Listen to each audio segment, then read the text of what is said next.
The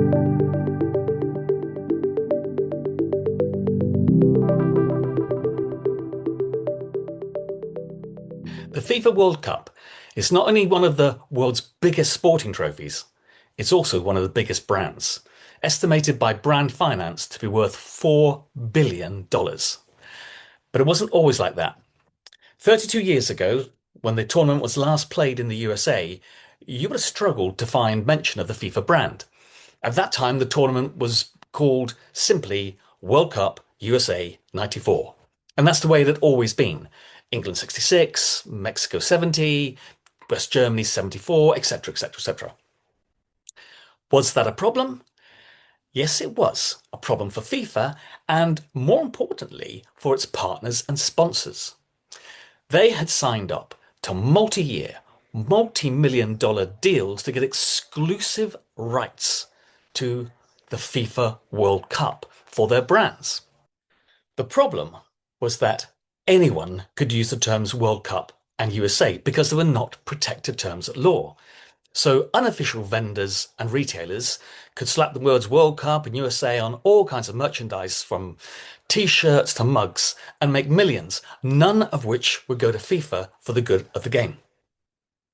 Worse still, partners and sponsors were worried about ambush marketing.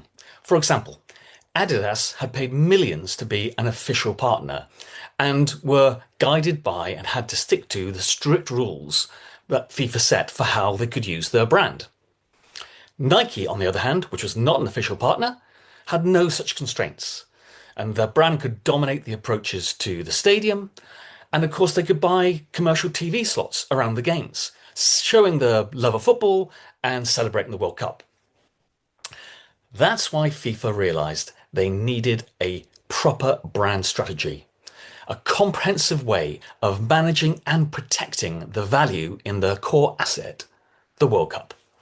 So in 2002, at the World Cup hosted by Korea and Japan, something new happened. For the first time, the World Cup was branded the FIFA World Cup, with a stylized, trademarked FIFA logo clearly and prominently at the center of the identity.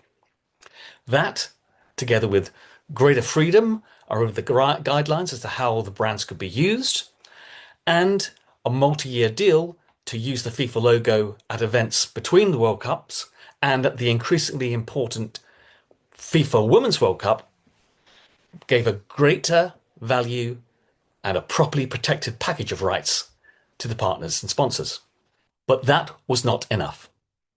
The FIFA World Cup was so special that it needed an iconic identity over and above the FIFA logo itself, so it could distinguish it from all the other events that FIFA ran, and to provide even more protectable value for partners and sponsors. It needed an iconic symbol, just as the IOC had its iconic 5 coloured rings for the Olympics. So what should that symbol be? Well, the answer is so obvious that it was almost overlooked. The iconic World Cup trophy itself, one of the most recognisable sports trophies in the world. And so, in 2002, for the first time, at the centre of the World Cup logo, there was a stylised version of the FIFA World Cup trophy. And ever since that, at every FIFA World Cup, there's always been at the centre of the logo a stylised version of the FIFA World Cup trophy itself, creating greater value for partners and sponsors, and greater protection, and ultimately more revenues for FIFA. How do I know all this? Well, 30 years ago, a brief landed on my desk at the consultancy where I was working at the time.